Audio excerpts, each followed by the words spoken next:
नहीं नहीं, सेक्शन नहीं बताए होंगे सर, सेक्शन बताना भी नहीं था उस टाइम तो, ठीक है।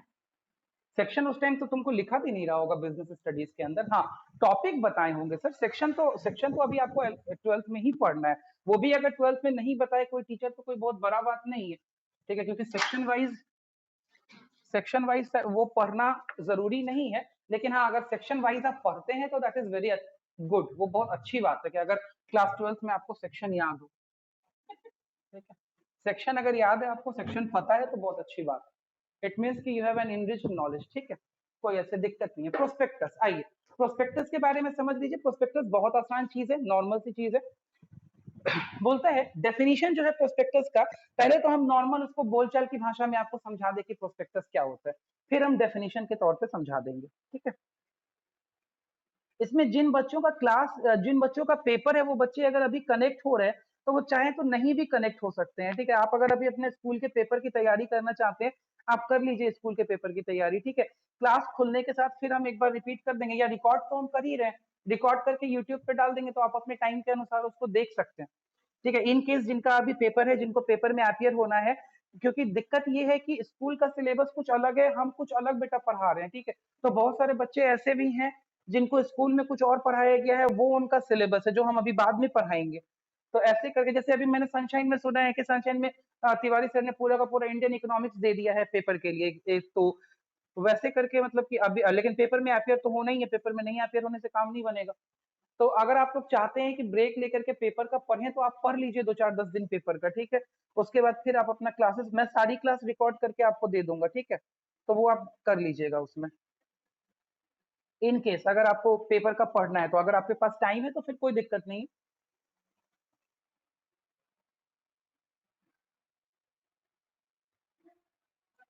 ठीक है, 1 मिनट बेटा, आगे बढ़ रहा हूँ मैं। एक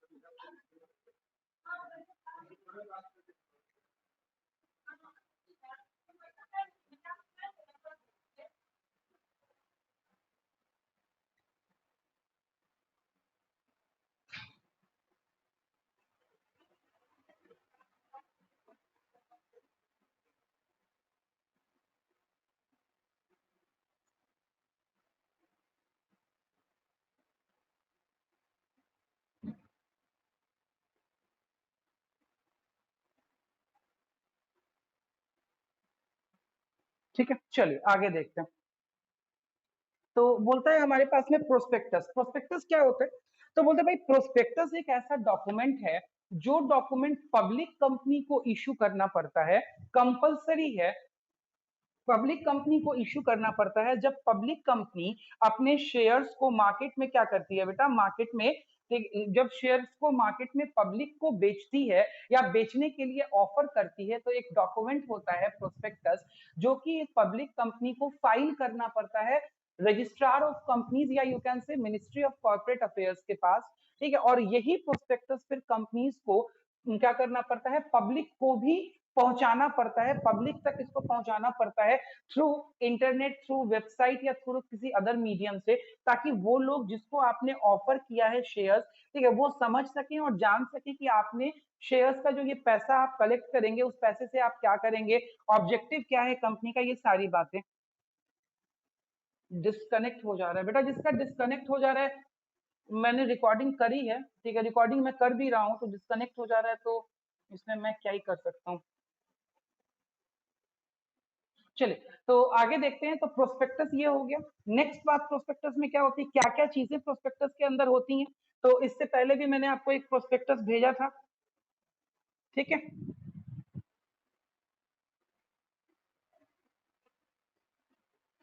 एक प्रोस्पेक्टस मैंने आपको फॉरवर्ड किया हुआ है, वो प्रोस्पेक्टस भी आप देखेंगे, तो उससे आपको आइडिया लगेगा कि हमारे पास में क्या क्या चीजें होती हैं। मैंने एक रोजरी बायोटेक करके एक कंपनी है, उसका प्रोस्पेक्टस आपको भेजा था, अभी लास्ट जिस कंपनी का पब्लिक इशू हुआ है, पब्लिक सब्सक्रिप्शन हुआ है, ठीक है। तो प्रोस्पेक्टस में कंपनी अपनी पास्ट डिटेल्स, अपनी प्रेजेंट डिटेल्स, अपने past financial statements, past performances, present performances, ठीक है, कंपनी पैसा लेके क्या करेगी, कंपनी का ऑब्जेक्टिव क्या है, कंपनी का ग्रोथ ट्रेंड क्या है, कंपनी आगे आने वाले सालों में किन किन एरियाज में वर्क करेगी, कौन क्या कंपनी के स्ट्रेटेजिक इंपॉर्टेंट पॉइंट्स हैं, सारी चीजें, बहुत सारी बातें उसके अंदर होती है। प्लस सारा प्रोसीजर होता है related to the issue of shares, कितना पैसा कंपनी मांगेगी, कितना पैसा कंपनी इशू कर रही है प्रोस्पेक्टस, मतलब कि पब्लिक इशू के थ्रू कंपनी ने कितने रुपए का शेयर बैंड रखा है, कितना शेयर ट्रांजेक्शन करेगी कंपनी, ये वो ब्ला ब्ला, बहुत सारी उसके अंदर डिटेल्स होती हैं। सर क्या ये इशू करना compulsory? It is 100% compulsory to issue that बेटा, ठीक है। बिना प्रोस्पेक्टस इशू किए हुए कोई भी कंपनी, बिना प्रोस्पेक्टस इशू किए हुए कोई भी कंपनी अपने शेयर्स मार्केट में नहीं सेंड कर सकती है, शेयर्स मार्केट में नहीं सब्सक्राइब कर सकती है, ठीक है। अब इसके डेफिनेशन पे आ जाते हैं, जो प्रॉपर सेक्शन 2 सबसेक्शन 70 में डेफिनेशन लिखा हुआ है। बोलता है अब पब्लिक कंपनी, साफ लिखता है अब पब्लिक कंपनी, तो आप अगर डेफिनेशन में सिर्फ एक कंपनी लिख के चले आएंगे तो आपका डेफिनेशन प्रोस्पेक्टस का गलत हो जाएगा, क्योंकि प्रोस्पेक्टस सिर्फ पब्लिक कंपनी को ही नेसेसरी है, और कोई कंपनी अपने शेयर सब्सक्राइब करती ही नहीं है पब्लिक को, तो और किसी कंपनी के लिए ये नेसेसरी है ही नहीं।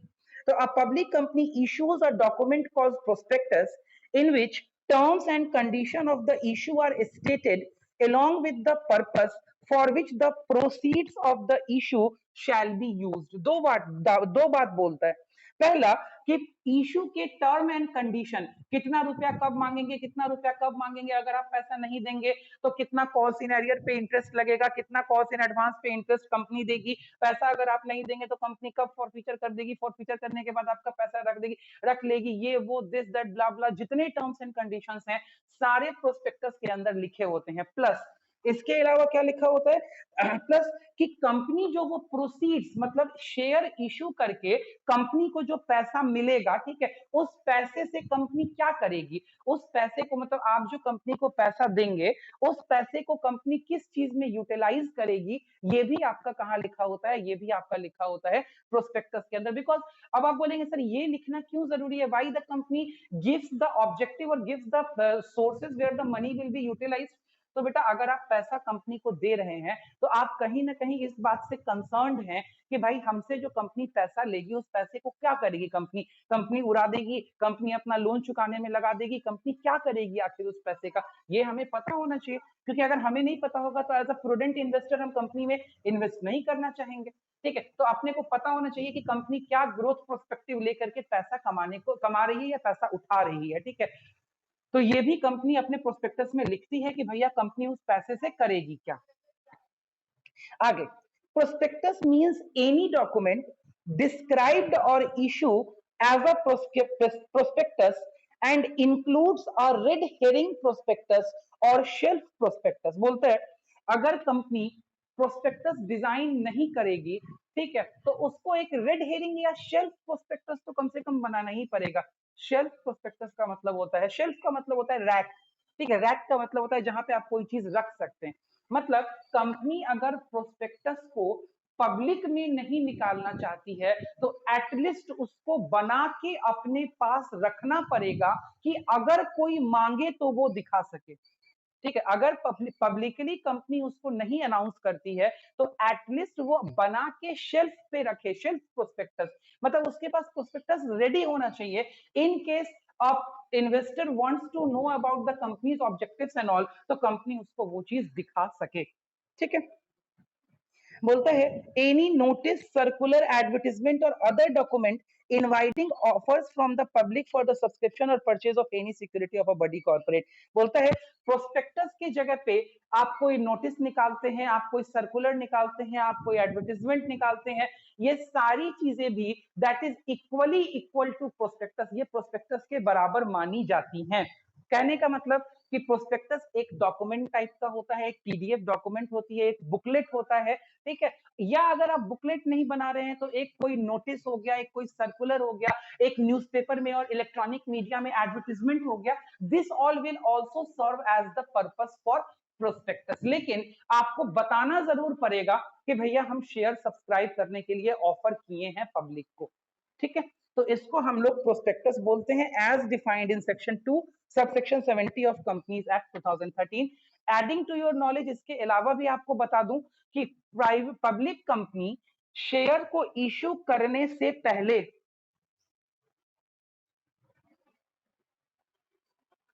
ठीक है, शेयर को इशू करने से पहले प्राइवेट कंपनी को क्या करना है, पब्लिक कंपनी को क्या करना पड़ता है, एक फॉर्म होता है, फॉर्म FAS 20, ठीक है, इतना आपको जानने की जरूरत नहीं है, बस ऐसे ही आपके नॉलेज के लिए बता दे रहे हैं। जब इतना बता दिए हैं तो फॉर्म FAS 20 करके एक फॉर्म आता है, ठीक है, जब फेस टू फेस होंगे आपको वो फॉर्म हम नेट पे दिखा देंगे, ठीक है, उसके डॉक्यूमेंट्स वगैरह दिखा देंगे। वो फॉर्म FAS 20 हर पब्लिक कंपनी को भरना पड़ता है, और भर करके एक पार्टिकुलर फीस लगती है, उसकी फीस जमा करके प्रोस्पेक्टस को उसके साथ में अटैच करके आपको मिनिस्ट्री ऑफ कॉर्पोरेट अफेयर्स को भेजना पड़ता है, ये बताने के लिए कि हमने प्रोस्पेक्टस निकाला है। जब तक मिनिस्ट्री के पास आपका प्रोस्पेक्टस लिस्टेड नहीं होगा, नहीं पहुंचेगा, आप ऑफर नहीं कर सकते हैं पब्लिक को शेयर्स। ठीक है, आप बोलेंगे सर कि इतना क्या, इतना प्रोसीजर है? तो बेटा इतना प्रोसीजर है, इतना प्रोसीजर है कि अगर आप एक प्राइवेट लिमिटेड कंपनी भी खोल देना, ठीक है, तो आपको हर हर क्षण, हर पल का इंफॉर्मेशन गवर्नमेंट को देना पड़ता है। तो पब्लिक लिमिटेड कंपनी में तो खैर मतलब इतने प्रोसीजर्स हैं, उनको हम लोग बोलते हैं लीगल प्रोसीजर्स। ठीक है, इतने लीगल प्रोसीजर्स हैं कि पल पल की खबर सरकार को होती है, पल पल की खबर। एक डायरेक्टर चेंज करेंगे, एक की मैनेजरियल पर्सन चेंज करेंगे, एक चार्टर्ड अकाउंटेंट अगर आप अपने पैनल से चेंज करेंगे, ठीक है, कुछ भी करेंगे, नॉर्मल से नॉर्मल चेंजेस को भी आपको बताना पड़ता है गवर्नमेंट को, और सब चीज के लिए अलग अलग फॉर्म्स हैं, आपको अलग अलग फॉर्म्स सबमिट करने पड़ते हैं। आप जाएंगे, जब सीए फाउंडेशन में जाएंगे, सीए इंटर में जाएंगे, अगर सीए करेंगे, ठीक है, अगर सीए फाउंडेशन सीए इंटर में जाएंगे तो आप प्रोसीजर पढ़ेंगे, ठीक है, और फिर जब आप आर्टिकलशिप में जाएंगे, ट्रेनिंग में जाएंगे, तो इन सब चीजों को आप प्रैक्टिकली करेंगे। ठीक है, होप तो आप उस तरह की ट्रेनिंग करें, अच्छी ट्रेनिंग जहाँ पे ये सब काम होता है। ठीक है, तो आप उन सब जगहों पे प्रैक्टिकली इन सब चीजों को करके देखेंगे। बहुत सारी चीजें मैं भी आपको दिखा दूंगा, face to face class open हो जाए तो बहुत सारी चीज, यही कंपनी इसीलिए मैं नहीं पढ़ाना चाह रहा था अभी, लेकिन मजबूरी है, पढ़ाना पड़ेगा, क्योंकि बहुत सारी प्रैक्टिकल चीजें जो मैं आपको दिखा पाता, ठीक है, वो फेस टू फेस में वो मैं अभी नहीं दिखा पा रहा हूँ आपको। बहुत सारे डॉक्यूमेंट्स, ठीक है, बहुत सारे सर्टिफिकेट ऑफ इनकॉर्पोरेशन, ये वो दिस दैट, बहुत सारे लीगल डॉक्यूमेंट्स वगैरह। लेकिन खैर चलिए, जब भी मौका मिलेगा, जब भी हम लोग फेस टू फेस होंगे, मैं वो डॉक्यूमेंट्स आपको दिखा दूंगा जिनकी भी बातें अभी हो रही हैं। ठीक है, आइए आगे बात करते हैं। अब नेक्स्ट है सेक्शन 39 सबसेक्शन 1। ठीक है, नेक्स्ट जो सेक्शन डिफाइन कर रहे हैं वो सेक्शन है मेरा सेक्शन 39 सबसेक्शन 1। ये सेक्शन 39 सबसेक्शन 1 क्या कहता है बेटा, ध्यान से सुनिएगा। बोलता है, इसका नाम है मिनिमम सब्सक्रिप्शन। मिनिमम सब्सक्रिप्शन, ये मिनिमम सब्सक्रिप्शन का अकाउंट, ये लॉ क्या कहता है, बोलता है कि अगर किसी पब्लिक कंपनी ने शेयर्स पब्लिक को सब्सक्राइब करने के लिए ऑफर किया है कि आप हमारे शेयर्स खरीदिए, तो मिनिमम 90% लोगों का कंपनी के पास रिस्पॉन्स आना कंपलसरी है। ठीक है, मतलब इसको एक एग्जांपल से समझा दूं, जल्दी समझ में आ जाएगा। मान लो एक्स लिमिटेड एक कंपनी है, एक्स लिमिटेड कंपनी ने 10,000 इक्विटी शेयर्स मार्केट में ऑफर किया। ठीक है, 10,000 इक्विटी शेयर्स मार्केट में ऑफर किया इस कंपनी ने। कंपनी क्या चाहती है, कंपनी चाहती है कि 10,000 इक्विटी शेयर्स हमारे शेयर होल्डर्स खरीद लें। ठीक है, तो खरीद लेने के लिए पहले जो आपके इन्वेस्टर्स हैं उनके तरफ से एप्लीकेशन आएगा, तभी तो आप सुनिश्चित होइएगा ना कि हाँ भाई लोग हमारे शेयर्स खरीदेंगे। तो कंपनीज एक्ट का कहना है कि मिनिमम, कम से कम 90% आपके इशू का एप्लीकेशन आ जाना चाहिए, एप्लीकेशन आना चाहिए। मतलब सामने से 9,000 शेयर्स पर आपको इंटरेस्ट मिलना चाहिए, इन्वेस्टर्स का मिलना चाहिए, इन्वेस्टर्स का। अगर 90% इन्वेस्टमेंट, 90% शेयर्स पे इन्वेस्टर्स का आपको इंटरेस्ट नहीं मिलेगा, तो आप ये शेयर अलॉटमेंट का प्रोसेस नहीं कर सकते हैं। ठीक है, you are not allowed to issue the shares. ठीक है, यही होता है मिनिमम सब्सक्रिप्शन। वीडियो लैग हो रहा है, वीडियो लैग हो रहा है तो कोई प्रॉब्लम नहीं है, आवाज आ रही है ना बेटा, आवाज से भी काम हो जाएगा। ठीक है, क्योंकि हम कुछ ऐसा लिखे ही नहीं, हम तो जो लिखे वो बोल भी रहे हैं। मान लिया कि एक्स लिमिटेड एक कंपनी है, उसने 10,000 शेयर्स ऑफर किए हैं पब्लिक को, तो ये कंपनी एक्ट का रूल कहता है, सेक्शन 39 सबसेक्शन 1 कहता है कि अगर 9,000 शेयर पे, मतलब जितना आपने इश्यू किया है उसके 90% पे अगर सामने से एप्लीकेशन नहीं आया, तो भैया कंपनीज एक्ट के नियम के अनुसार इस कंपनी को एक भी शेयर अलॉट करने का अधिकार नहीं है। कंपनी एक भी शेयर अलॉट नहीं कर सकती है पब्लिक को। ठीक है, मिनिमम 90% का सब्सक्रिप्शन आना ही आना चाहिए। ठीक है, अब इसको मैं प्रोसीजरली पढ़ देता हूं। बोलता है minimum subscription is the amount stated in the prospectus that must be subscribed and the amount payable on application for that amount stated as minimum subscription have been paid to and received by the company by cheque और other instrument. बोलता है minimum subscription का जितना amount है, company का जितना company ने offer किया है उतना एप्लीकेशन के रूप में कंपनी को मिल जाना चाहिए और शेयर होल्डर वो पैसा पे कर दे बैंक के माध्यम से। ठीक है, और फिलहाल अभी सेबी का जो रूल कहता है, securities and exchange board of India का जो रूल कहता है कि एक कंपनी को मस्ट रिसीव, मस्ट का मतलब होता है बिल्कुल होना ही पड़ेगा, must receive minimum subscription of 90% of the shares issued. ठीक है, कि जितना शेयर आपने इशू किया है उसके 90% शेयर्स पर सामने से आपको एप्लीकेशन आ जाना चाहिए। सर अगर नहीं आया, सर अगर 85% पे ही आया, भैया जितना भी पैसा आया है सब पैसे को आपको वापस लौटाना पड़ेगा। आप शेयर प्रोसेस नहीं कर सकते, शेयर अलॉटमेंट का प्रोसेस नहीं कर सकते। सर जितना पहले से काम करके लेके आए सब पानी हो जाएगा, सब पानी हो जाएगा, सब जीरो हो जाएगा। आपको फिर से, सर हमें फिर से प्रोसेस में जाना पड़ेगा। जी आपको फिर से प्रोसेस में जाना पड़ेगा। ठीक है, सो मिनिमम सब्सक्रिप्शन बहुत जरूरी। ऐसा क्यों, ऐसा क्यों बेटा, इसका हम कोई आंसर नहीं दे सकते हैं। आप ये आंसर उनसे पूछिए जाकर के जिन्होंने लॉ बनाया है। ठीक है, जिन्होंने ये लॉ का सेक्शन 39 सबसेक्शन 1 लिखा है, ठीक है, उन्होंने ऐसा क्यों लिखा है, इसके पीछे क्या रीजन रहा होगा।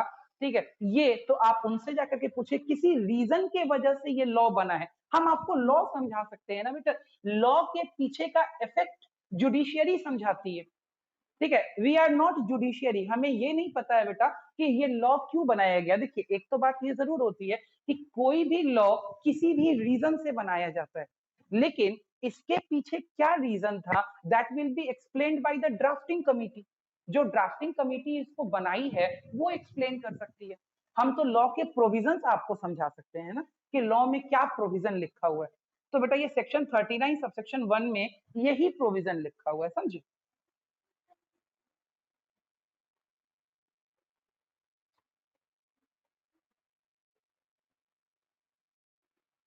क्लियर है, यहां तक बात समझ में आई।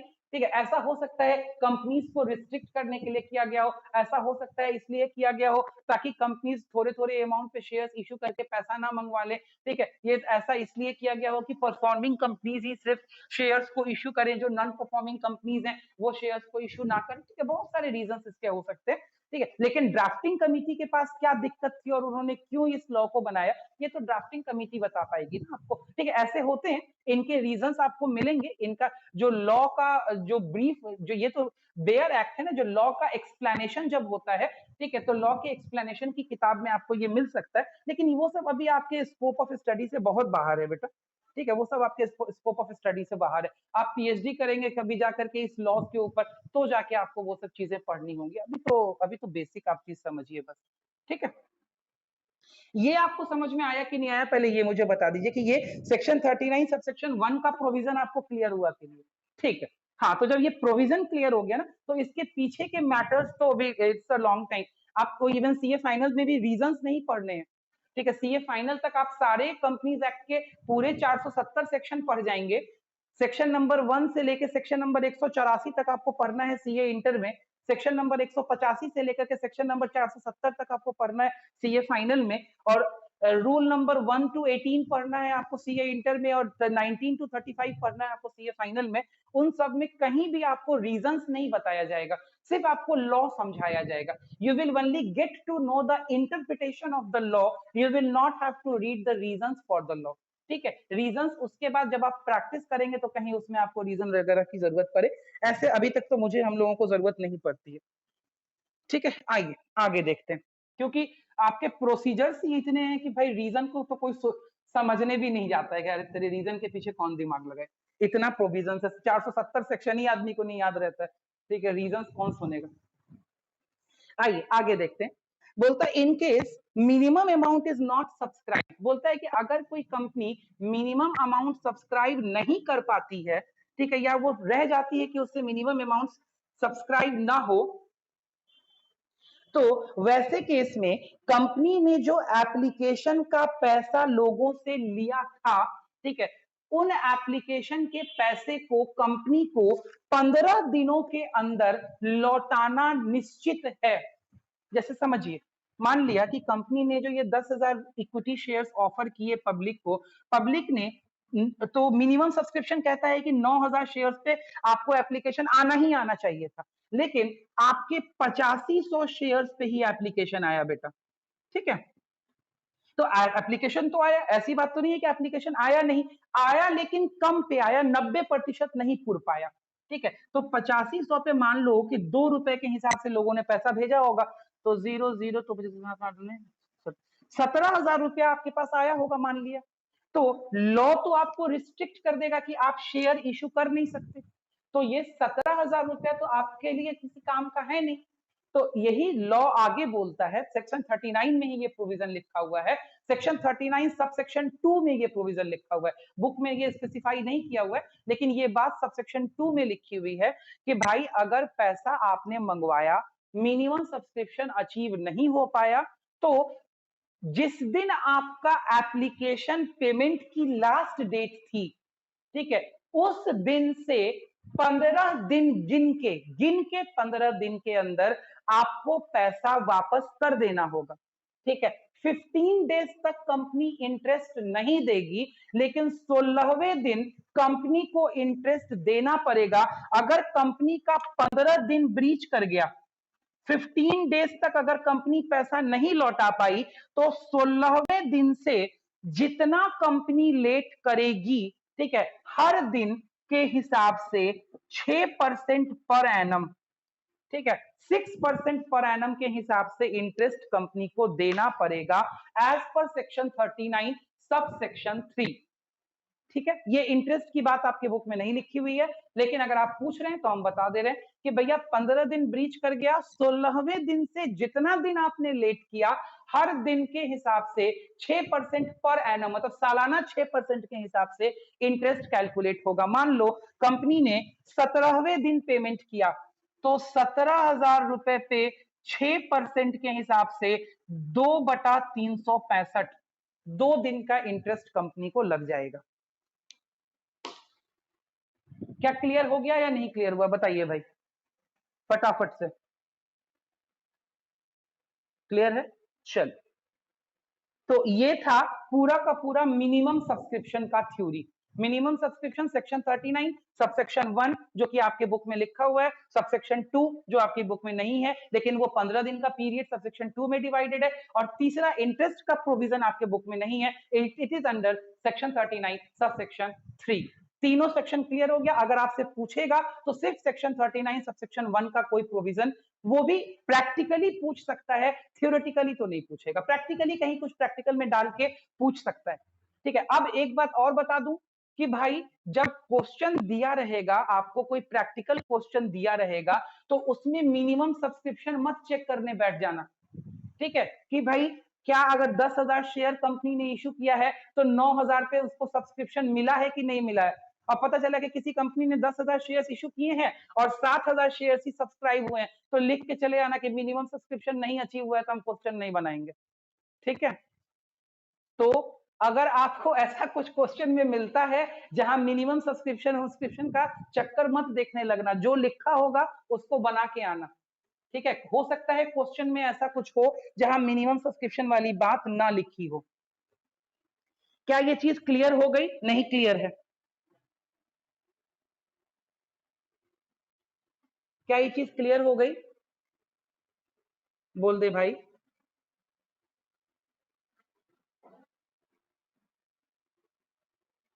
क्वेश्चन नंबर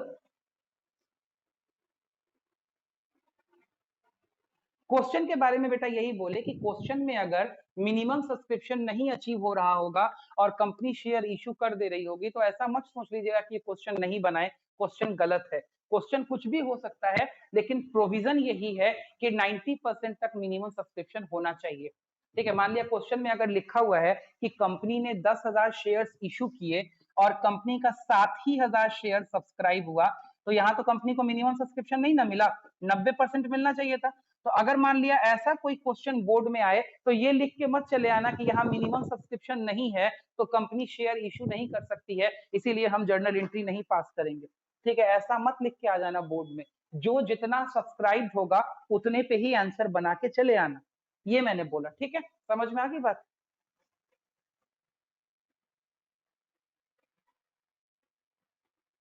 समझ गए सब लोग? हाँ, यही बात कह रहा था मैं। चलिए, अब अगली बात है आपकी प्रीलिमिनरी एक्सपेंसेस। ठीक है, नेक्स्ट जो थियोरेटिकल पोर्शन है दैट इज प्रीलिमिनरी एक्सपेंस। ठीक है, तो क्या होता है प्रीलिमिनरी एक्सपेंस, समझिए। बोलता है कंपनी बनने वाली है, कंपनी अभी बनी नहीं है, कंपनी अभी बनने वाली है, प्रमोटर्स कंपनी को बनाने का प्रोसेस चालू किए हुए हैं। ठीक है, उन्होंने एप्लीकेशन दिया है, उन्होंने मेमोरेंडम बनाया, आर्टिकल बनाया, फॉर्म्स भरा, बहुत सारे नोटरीज करवाए, बहुत सारे लोगों को पैसा पेमेंट किया, बहुत सारे गवर्नमेंट की फीस पेमेंट करी।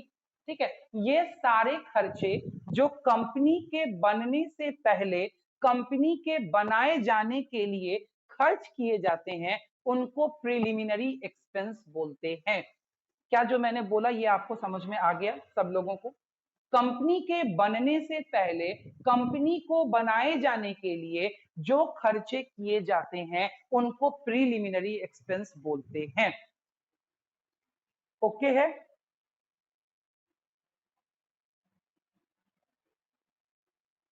ठीक है, हाँ। तो ये खर्चे कौन करता है, अब सवाल आएगा कि ये खर्चा कौन करता है। तो भाई जो कंपनी के प्रमोटर्स होते हैं वो ये खर्चा करते हैं, और बाद में जब कंपनी बन जाती है, जब कंपनी को सर्टिफिकेट ऑफ इनकॉर्पोरेशन मिल जाता है, तो इन खर्चों को प्रमोटर्स कंपनी से रीइंबर्स कर लेते हैं। रीइंबर्स का मतलब होता है रिटर्न ले लेते हैं, पैसा ले लेते हैं।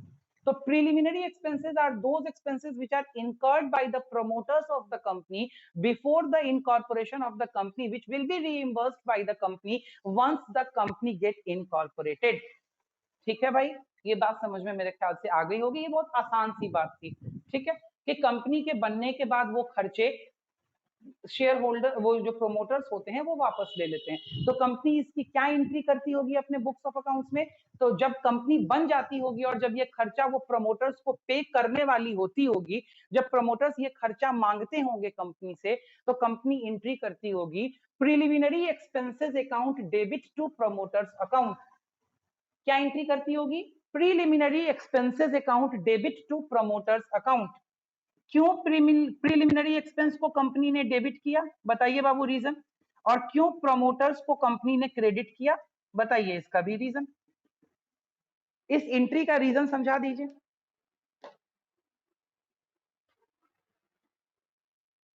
हाँ, प्रमोटर्स का अकाउंट बढ़ेगा।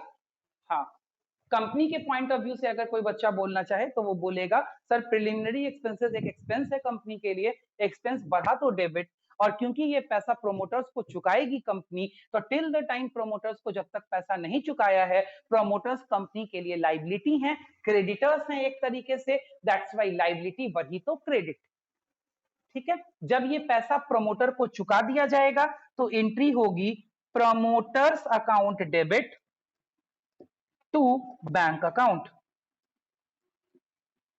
ठीक है, प्रमोटर्स को पैसा हमने दे दिया, या अगर पैसा नहीं चुकाया जाए, पैसे के बदले उसको शेयर्स दे दिया जाए, तो याद कीजिए मैंने issue of share for consideration other than cash में ये वाला पॉइंट बता रखा है कि प्रमोटर्स को जब हम प्रिलिमिनरी एक्सपेंस देते हैं तो टू बैंक के जगह अगर हमने उसको उतने रुपए का शेयर दे दिया तो हम यहाँ पे शेयर कैपिटल को क्रेडिट कर देंगे। तो डिपेंड करता है, अगर उसको पैसा चुका देंगे तो बैंक को डेबिट कर देंगे, अगर उसको इस पैसे के बदले शेयर्स दे देंगे तो हम शेयर कैपिटल को क्रेडिट कर देंगे। बोलिए क्या ये बात आपको समझ में आ गई या इसमें कोई डाउट है, मैं रिपीट करूं?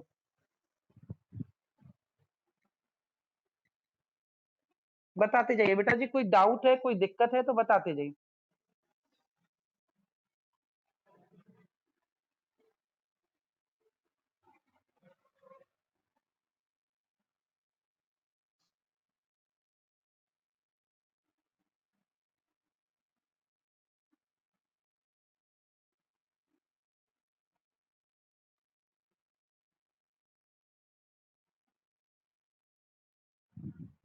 हेलो। हेलो, किसी को कोई प्रॉब्लम है तो बताइए बेटा।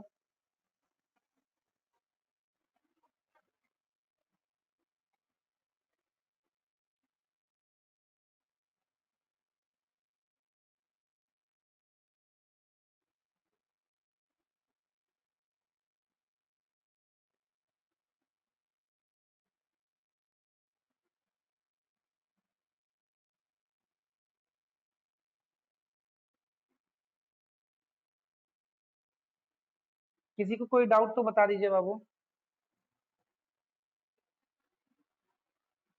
हेलो।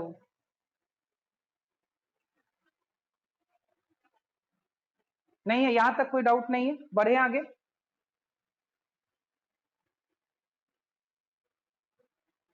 अच्छा अच्छा, ठीक है। सर 15 दिन का सर, नोट्स भेजिएगा सेक्शन सबका। सेक्शन सबका नोट्स अगर आप चाहिएगा तो हम भेज देंगे, हमको क्या दिक्कत है। ठीक है, सेक्शन सबका नोट्स ऐसे, सेक्शन कोई इंपॉर्टेंटली बहुत जरूरी नहीं है, लेकिन अगर आप चाहेंगे तो हम भेज देंगे, हमको कोई प्रॉब्लम नहीं है। सर इसमें कौन कौन एक्सपेंस आ सकता है, एग्जाम्पल। अच्छा, प्रिलिमिनरी एक्सपेंस में क्या क्या एक्सपेंस आ सकता है, इनको सर एग्जाम्पल कुछ बता दें, ठीक है। आइए, हमने बोला कि जब आप एक कंपनी बनाने जाएंगे तो सबसे पहले तो आप एक चार्टर्ड अकाउंटेंट को हायर करेंगे या एक कंपनी सेक्रेटरी को हायर करेंगे, बिकॉज उनके सिग्नेचर के बिना आप कंपनी के एप्लीकेशन फॉर्म को नहीं भर सकते हैं, जो कि एप्लीकेशन फॉर्म आपको मिनिस्ट्री ऑफ कॉर्पोरेट अफेयर्स को सबमिट करनी पड़ती है। ठीक है, तो सबसे पहले तो एक सीए हायर करेंगे, उसकी प्रोफेशनल फीस। दूसरी चीज, जब आप फॉर्म सबमिट करेंगे तो मिनिस्ट्री ऑफ कॉर्पोरेट अफेयर्स आपसे फीस मांगती है। ठीक है, फॉर्म सबमिट कंपनी बनाने के लिए एक फीस होती है, 3,000 रुपए की, 3,500 रुपए की एक फीस होती है, वो फीस आपको पेमेंट करनी पड़ेगी। फिर कुछ डॉक्यूमेंट बनाते हैं, उसमें नोटराइज कराना पड़ता है, ठीक है, तो एडवोकेट की फीस आपको देनी पड़ेगी। कुछ स्टाम्प पेपर्स 20-30 रुपए के, लगभग 10-12 स्टाम्प पेपर खरीदने पड़ते हैं, तो उसकी फीस आपको लगेगी। ठीक है, प्लस कुछ और वैल्यूएशन सर्टिफिकेट्स का जुगाड़ करना पड़ता है, जुगाड़ करने का मतलब कुछ और वैल्यूएशन सर्टिफिकेट्स बनवाने पड़ते हैं, तो वो जो वैल्यूएशन सर्टिफिकेट्स आप किसी से कंपनी सेक्रेटरी या चार्टर्ड अकाउंटेंट से बनवाएंगे तो उसकी फीस आपको देनी पड़ेगी। ठीक है, या अगर ये सारा काम कोई एक चार्टर्ड अकाउंटेंट या कंपनी सेक्रेटरी करता होगा इंक्लूसिवली, तो वो इंक्लूसिवली इन सारी चीजों की एक फीस आपसे चार्ज करेगा, जो कि अभी इंडिया में वो फीस लगभग, जो कहते एक कंपिटिटिव रेट है मार्केट में, लगभग 15,000 से 16,000 रुपया है एक प्राइवेट लिमिटेड कंपनी को बनाने का, और लगभग 26,000 रुपया के करीब है एक पब्लिक लिमिटेड कंपनी को बनाने का। 26 से 30 के बीच में वैरी करता है। ठीक है, तो कोई चार्टर्ड अकाउंटेंट 26 ले लेगा आपसे, कोई 27, कोई 30 ले लेगा। ठीक है, अगर आप पब्लिक लिमिटेड कंपनी बनवाते हैं तो ये जो फीस देनी पड़ती है, इसी को बेटा हम लोग प्रिलिमिनरी एक्सपेंस बोलते हैं। ठीक है, होप सो अब समझ में आ गया होगा कि प्रिलिमिनरी एक्सपेंस में क्या खर्चे आते हैं। ठीक है, चलिए आगे बढ़ते। नेक्स्ट, अब प्रोसीजरल प्रोसीजरल हो गई। अब हम लोगों के पास में जो आ गई वो टेक्निकल, मतलब कि हमारे पास में टेक्निकल थ्योरी आ गई।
चलिए अब टेक्निकल थ्योरी आती है। तो टेक्निकल थ्योरी में अब आपको शेयर कैपिटल से रिलेटेड थ्योरी स्टार्ट हो गई है। तो सबसे पहले शेयर कैपिटल में सेक्शन 43 सबसेक्शन बी है, सेक्शन 43 बी, ठीक है। उसके बाद आपको पढ़ना है सेक्शन 43 बी के बाद, सेक्शन 43 बी के बाद आपको पढ़ना है सेक्शन 43 सबसेक्शन 1, ठीक है। तो आइए हम लोग देखते हैं सेक्शन 43 बी क्या कहता है और फिर सेक्शन 43 1 क्या कहता है। तो इसमें दो टाइप ऑफ शेयर्स जो इंडिया में अलाउड हैं कंपनीज को, प्राइवेट पब्लिक कंपनीज को, उन दोनों शेयर का डेफिनेशन देता है। सेक्शन 43 सबसेक्शन बी में प्रेफरेंस शेयर्स का डेफिनेशन है और सेक्शन 43 सबसेक्शन 1 में आपके इक्विटी शेयर का डेफिनेशन है, ठीक है। सेक्शन 43 सबसेक्शन बी में आपके प्रेफरेंस शेयर्स का डेफिनेशन है। तो आज हम लोग प्रेफरेंस शेयर्स का डेफिनेशन पढ़ेंगे कि प्रेफरेंस शेयर्स क्या होते हैं, ठीक है। क्या होते हैं प्रेफरेंस शेयर्स? क्लास 11th में पढ़ा होगा आपने प्रेफरेंस शेयर्स क्या होते हैं।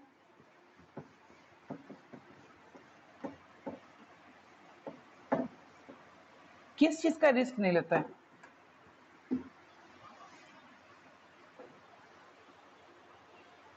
अच्छा,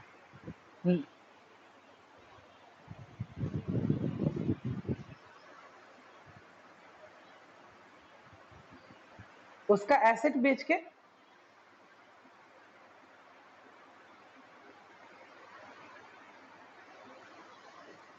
अच्छा, और कुछ, और कुछ किसमें?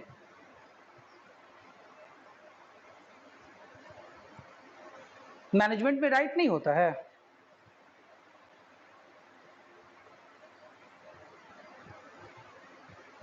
बोर्ड ऑफ डायरेक्टर को प्रेफरेंस शेयर होल्डर्स नहीं चुन सकते हैं।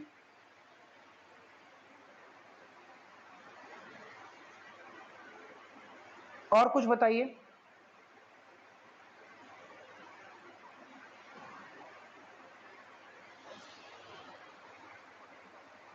चलिए ठीक, हम बताते हैं।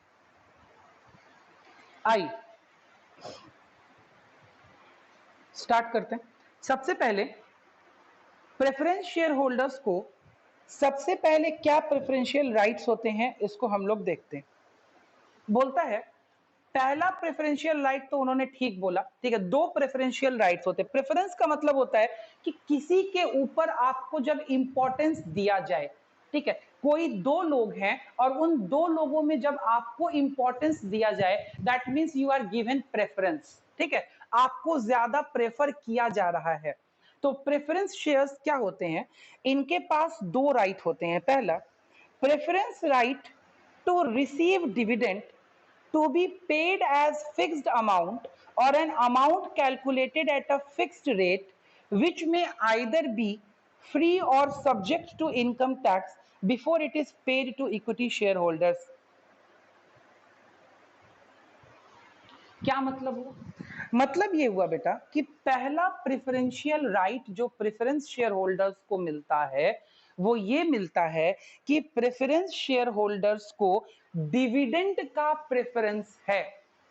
डिविडेंड का प्रेफरेंस मतलब उनको डिविडेंड पहले मिलेगा। किससे? तो भाई किसके ऊपर प्रेफरेंस है? मतलब कोई दो लोग होंगे डिविडेंड लेने वाले, तो उसमें इनको प्रेफरेंस है। तो दो लोग हैं, एक प्रेफरेंस शेयर होल्डर है, दूसरे इक्विटी शेयर होल्डर। तो इन दोनों में से प्रेफरेंशियल राइट किसका होता है? प्रेफरेंस शेयर होल्डर्स का होता है कि उनको डिविडेंड मिलेगा पहले। और कैसे मिलेगा? To be paid as fixed amount. Fixed amount का मतलब हुआ कि उनको एक फिक्स रेट पर डिविडेंड मिलेगा जो ऑलरेडी फिक्स्ड कर दिया जाता है at the time of issue of preference shares, ठीक है। जब प्रेफरेंस शेयर्स इशू होते हैं तभी उनका रेट उनको बता दिया जाता है कि भैया आपको 10% के हिसाब से, कि 15% के हिसाब से, कि 12% के हिसाब से डिविडेंड मिलेगा। बशर्ते, बशर्ते एक शर्त है, बशर्ते कंपनी के पास प्रॉफिट होना चाहिए, ठीक है। प्रेफरेंस शेयर होल्डर और डिवेंचर्स के बीच यही फर्क है बेटा। प्रेफरेंस शेयर होल्डर वालों को उनका fixed amount of profit as a dividend मिलेगा, लेकिन मिलने से पहले यह सुनिश्चित करना होगा कंपनी को कि भैया प्रॉफिट है तभी मिलेगा। मान लो कि 10% के हिसाब से हम प्रेफरेंस शेयर होल्डर्स को प्रॉफिट का हिस्सा देते हैं डिविडेंड, और कुल मिलाकर के वो डिविडेंड का अमाउंट आता है 10 लाख। ठीक है, तो भाई कंपनी के पास 10 लाख का मुनाफा होना पहला प्री कंडीशन है। अगर मुनाफा नहीं होगा तो 10% क्या 1% भी हम उसको डिविडेंड नहीं दे सकते हैं। The prerequisite to provide dividend is that the company should must have the available profit with them in order to declare the dividend। लेकिन जब यही डिवेंचर पढ़ाएंगे तो डिवेंचर में बोलेंगे कि वहां भी रेट फिक्स होता है, वहां भी ब्याज की दर फिक्स होती है, लेकिन तब ये कंपनी को नहीं देखना होता है कि प्रॉफिट है कि नहीं है। ठीक है भैया, प्रॉफिट नहीं भी है, कंपनी लॉस में भी चली जाए, तब भी डिवेंचर का इंटरेस्ट देना पड़ेगा। यही प्रेफरेंस शेयर्स और डिवेंचर्स में डिफरेंस है। और जब प्रेफरेंस शेयर्स में आए तो हमने बोला कि भैया प्रेफरेंशियल राइट क्या है, तो इक्विटी शेयर को डिविडेंड कितना मिलेगा इसका कुछ पता नहीं है भैया। 2 रुपया कमाई होगा तो 2 रुपया बांट के देंगे, लेकिन प्रेफरेंस शेयर होल्डर्स को हम एक एग्जैक्ट रेट पे पैसा दे देंगे। देखिए इक्विटी और वाले को और प्रेफरेंस वाले को क्या फायदा और नुकसान है हम आपको समझाते हैं। यहां बोर्ड देखिए, आपको समझ में आएगा। केस 1, केस 2, ये सब समझ के रखना बहुत जरूरी है। केस 1 और केस 2 देखिएगा ध्यान से। कंपनी का प्रॉफिट है, प्रॉफिट नहीं लिखे यार, इसको ऐसे लिखते हैं ईबीटी, अर्निंग्स बिफोर टैक्स। ठीक है, प्रॉफिट कंपनी का अर्निंग्स बिफोर टैक्स है कितना, तो दो अलग अलग केसेस में दो अलग अलग रखेंगे।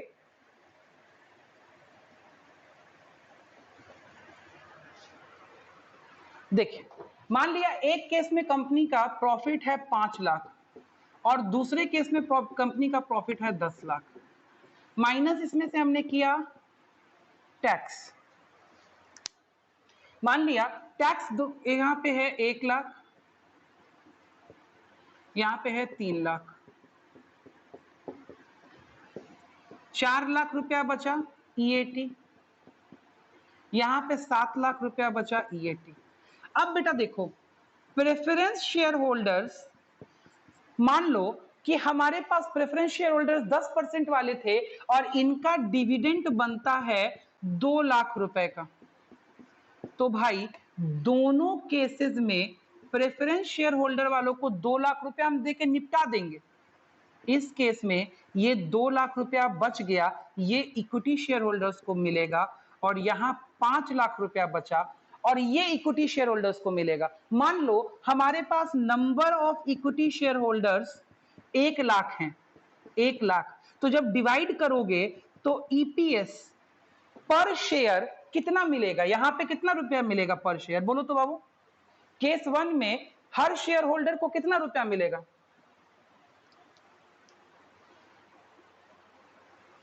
बताओ भाई। 2 रुपया मिलेगा, ठीक है।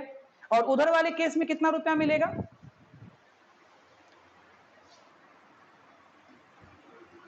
यहां भी मान लो 1 लाख ही 5 रुपया। यही फर्क है इक्विटी शेयर होल्डर्स बनने में, यही फायदा है कि अगर कंपनी का प्रॉफिट बढ़ा तो हमको भी बढ़ के मिलेगा, अगर कंपनी का प्रॉफिट बढ़ा तो हमको भी बढ़ के मिलेगा। लेकिन प्रेफरेंस शेयर होल्डर में यह फायदा नहीं है कि हमको बढ़ के मिलेगा, लेकिन हमको निश्चित मिलेगा, निश्चित मिलेगा। अगर ऐसा हो जाता केस कि यहां इसके पास 2 ही लाख रुपया होता तो बाबू पता है क्या हो जाता, इक्विटी शेयर वाले को नील बटा सन्नाटा हो जाता, कुछ नहीं मिल पाता, लेकिन प्रेफरेंस वाले को पैसा मिलता। ठीक है, this is the benefit which will be availed by the preference share holder. ठीक है, यही बेनिफिट प्रेफरेंस शेयर होल्डर को होता है कि उसको पहले पैसा मिलेगा and residual profit will be distributed with in the equity share holders. तो इसमें देखो, इक्विटी वाले को आंख बंद करके फायदा है, मुनाफा है, कब? जब कंपनी का प्रॉफिट लेवल बढ़ेगा। कंपनी का प्रॉफिट लेवल जितना बढ़ेगा, इक्विटी शेयर होल्डर्स उतना ज्यादा फायदा इंजॉय करेगा। लेकिन हाँ, अगर कंपनी का लेवल डाउन हो गया प्रॉफिट का, तो भैया इक्विटी शेयर वाले को कोई नहीं बचा सकता है, उसको डिविडेंड नहीं मिल पाएगा।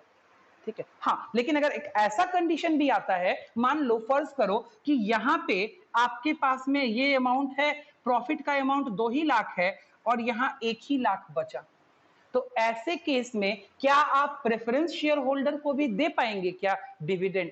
नहीं भैया, ऐसे केस में आपको प्रेफरेंस शेयर होल्डर को देना 2 लाख था। ठीक है, तो भाई 2 लाख तो अपन के पास है ही नहीं, तो अपन दे कैसे पाएंगे? तो सर क्या 1 लाख रुपया बांट दें प्रेफरेंस शेयर होल्डर्स के बीच में? ठीक है, क्या बांट पाएंगे 1 लाख रुपया? देना तो हमको 2 लाख था प्रेफरेंस शेयर होल्डर्स को, तो नहीं। यहां पे ना तो हम प्रेफरेंस शेयर होल्डर्स को कुछ देंगे, तो सर ये तो पैसा 1 लाख बच जाएगा, यहाँ ये देखिए 1 लाख बच गया, चलिए इसको इक्विटी शेयर होल्डर्स वाले के बीच में 1-1 रुपया करके बांट देते हैं। 1 लाख डिवाइडेड बाई 1 लाख, 1 रुपया तो मिल जाएगा इक्विटी शेयर होल्डर को। नहीं भैया, यही लॉ आपको रोक देगा, बोलेगा कि जब तक दामाद जी नहीं खाएंगे तब तक घर का कोई भी व्यक्ति नहीं खाएगा। ठीक है, क्योंकि ये दामाद है प्रेफरेंस शेयर होल्डर्स। ठीक है, ये घर के बहनोई हैं, इनको हम क्या कर रहे हैं? प्रेफरेंस। घर में जब कोई बहनोई आते हैं, जीजा जी आते हैं, तो उनको प्रेफरेंस दिया जाता है कि नहीं दिया जाता है? ठीक है, ये यही प्रेफरेंस है। अगर इनके लेवल का इनकम कंपनी नहीं अर्न कर पाती है, तो ना इनको डिविडेंड बांटा जाएगा, ना इनसे नीचे इक्विटी शेयर होल्डर्स को बांटा जाएगा। यही पहला प्रेफरेंशियल राइट है प्रेफरेंस शेयर होल्डर्स को। क्या ये राइट आपको समझ में आ गया या हम फिर से एक्सप्लेन करें? वो 1 लाख रुपया रिजर्व रह जाएगा बेटा कंपनी के पास, इस साल किसी को डिस्ट्रीब्यूट होके नहीं मिलेगा। आया समझ में बात? रिजर्व रह जाएगा, कंपनी अपने पास रख लेगी लेकिन किसी को बांट के नहीं देगी। क्लियर हुआ? ठीक, आइए, तो ये पहला प्रेफरेंस। हाँ बोलो बोलो, हाँ बोलो। 1 रुपया भी कम रहेगा तो बेटा नहीं बटेगा, 1 रुपया भी कम रहा तो नहीं बटेगा। सेक्शन 79, ठीक है, कंपनीज एक्ट का सेक्शन 79 डिस्ट्रीब्यूशन की बात करता है, 1 रुपया भी कम रहेगा तो नहीं बटेगा। करते हैं, अभी और बात करेंगे इसमें, पहले तो दोनों प्रेफरेंशियल राइट समझा दें पहले, उसके बाद जब टाइप्स में कल जाएंगे ना, जब टाइप्स डिस्कस करेंगे प्रेफरेंस शेयर्स का, तो वहां और भी बात करेंगे कि कब बटेगा, पहले का बटा, पहले का छूटा हुआ मिलेगा कि नहीं मिलेगा, ये होगा वो होगा, ब्ला ब्ला, और भी डिस्कशन करेंगे। क्यूमुलेटिव है तो क्या होगा, नॉन क्यूमुलेटिव है तो क्या होगा, रिडीमेबल है तो क्या होगा, नॉन रिडीमेबल है तो क्या होगा, पार्टिसिपेटिंग है तो क्या होगा, नॉन पार्टिसिपेटिंग है तो क्या होगा, बहुत सारा थ्योरी, एकदम आराम से निश्चिंत होकर बैठिए ना, सब बताएंगे, सब बताएंगे और सब समझ में आ जाएगा, मत घबराइए एकदम। अभी तक जितनी बात की समझ में आ गया? बढ़े आगे। पहला प्रेफरेंशियल राइट समझ में आ गया, तो दूसरा प्रेफरेंशियल राइट तो बहुत आसान है। दूसरा प्रेफरेंशियल राइट क्या कहता है कि जब जब हम कंपनी को बंद करने वाले होंगे, at the time of winding up, जब हमारा सब कुछ लुट गया होगा, ठीक है, कंपनी बंद हो रही होगी और सब लोग कतार में खड़े होंगे कि हमें कुछ मिल जाए, हमें कुछ मिल जाए, उस कतार में इक्विटी शेयर वालों को धक्का मार के पीछे हटा के आगे कौन खड़े होंगे? Preference share holders. ठीक है, कहने का मतलब ये कि जब वाइंडिंग अप ऑफ कंपनी होगी तो पहले कैपिटल पर किसका अधिकार होगा? प्रेफरेंस शेयर होल्डर्स का अधिकार होगा। उनका कैपिटल पहले लौटाया जाएगा और उसके बाद अगर पूंजी बचेगी, पैसा बचेगा, तो इक्विटी शेयर होल्डर्स की पूंजी लौटाई जाएगी। अगर पैसा नहीं बचेगा तो ठन ठन गोपाल, ठीक है, नहीं मिलेगा इक्विटी शेयर होल्डर्स को कुछ। ठीक है, तो ये 2 प्रेफरेंशियल राइट्स हो गए। उसके बाद जो हमने पहले आपसे पूछा था और आपने बताया कि बोर्ड ऑफ डायरेक्टर्स में उसका रिप्रेजेंटेशन नहीं होगा, ठीक है, उसके पास वोटिंग राइट नहीं होगी, तो बेटा वोटिंग राइट उसके पास होगी। ये प्रेफरेंशियल राइट्स नहीं है, ये प्रोसीजरल राइट्स हैं। ठीक है, तो 2 तरह का राइट होता है प्रेफरेंस शेयर होल्डर्स को, एक प्रेफरेंशियल राइट जो कि कंपनीज एक्ट में लिखा हुआ है। कंपनीज एक्ट में बस यही 2 राइट लिखा हुआ है, ठीक है, कि पहला डिविडेंड पहले मिलेगा और दूसरा वाइंडिंग अप के टाइम में कैपिटल पहले मिलेगा।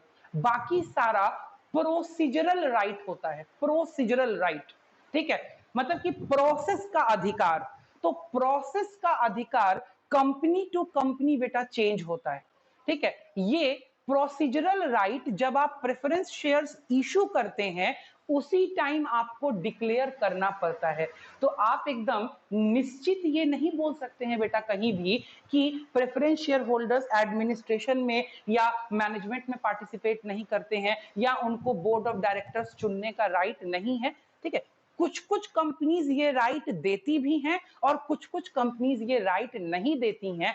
That wholly and solely depends upon the company who is issuing the preference shares, ठीक है। ऐसे लॉ के हिसाब से, कंपनी लॉ के हिसाब से सिर्फ 2 प्रेफरेंस है।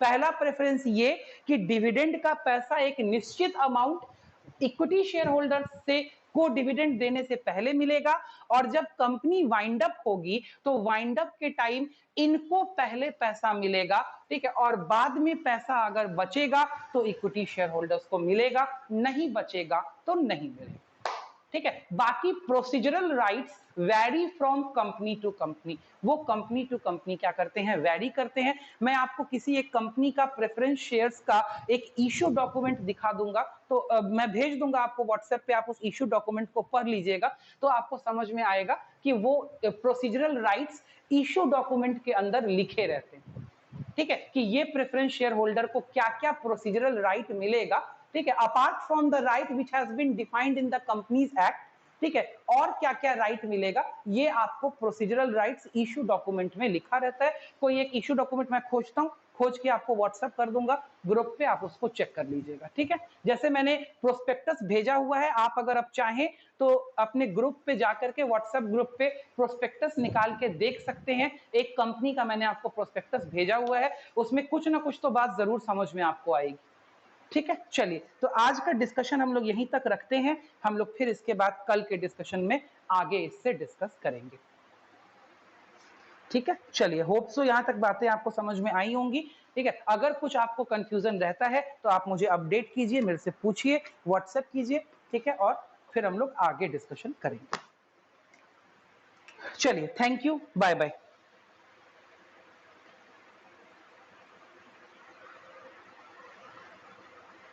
सर प्रेफरेंस शेयर सिर्फ प्राइमरी में होता है या सेकेंडरी में भी? ये एक क्वेश्चन पूछा था आपने, मैंने अभी देखा है, इसका मतलब मुझे नहीं समझ में आया बेटा कि प्राइमरी में भी होता है या सेकेंडरी में भी, ये मतलब नहीं समझ पाया मैं क्वेश्चन का मतलब।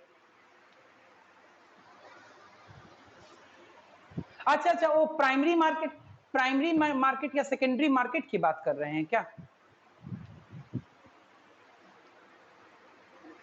क्या कह रहे हो कि प्राइमरी मार्केट और सेकेंडरी? प्राइमरी मार्केट में भी होता है, फर्स्ट टाइम भी इशू होता है और फिर मल्टीपल आगे भी ट्रेड हो सकता है। जैसे इक्विटी शेयर सेकेंडरी मार्केट में ट्रेड होते हैं, वैसे प्रेफरेंस शेयर्स भी सेकेंडरी मार्केट में ट्रेड हो सकता है, कोई उसमें कोई उलझन नहीं, ट्रेड हो सकता है, ठीक है।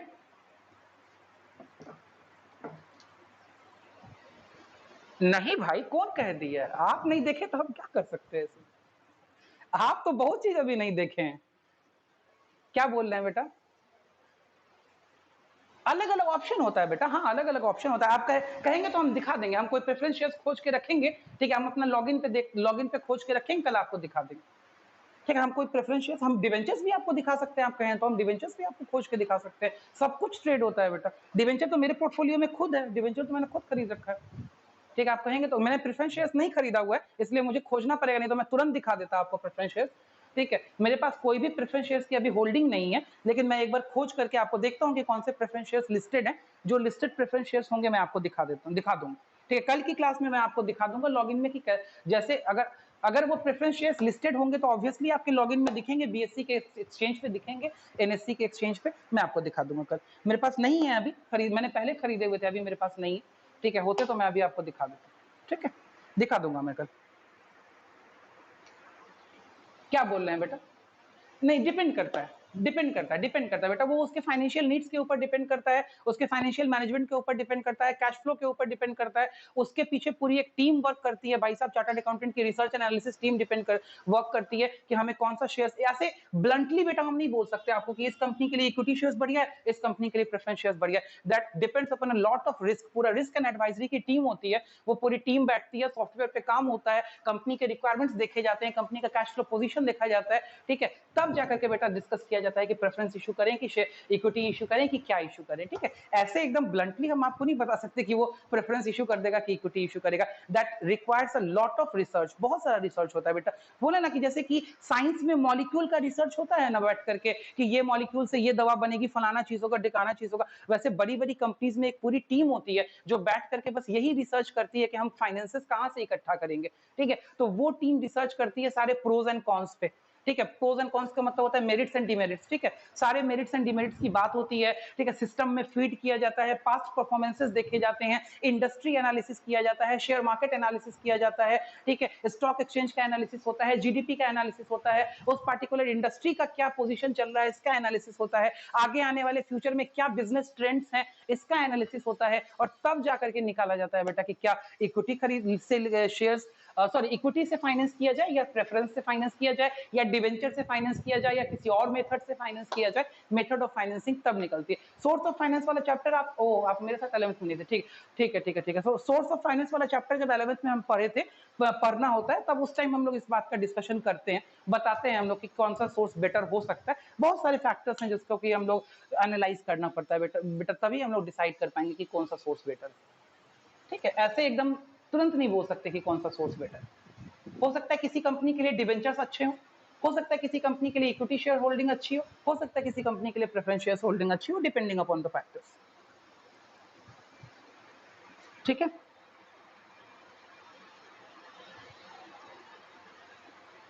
ठीक है बेटा, ओके, चल, बाय बाय।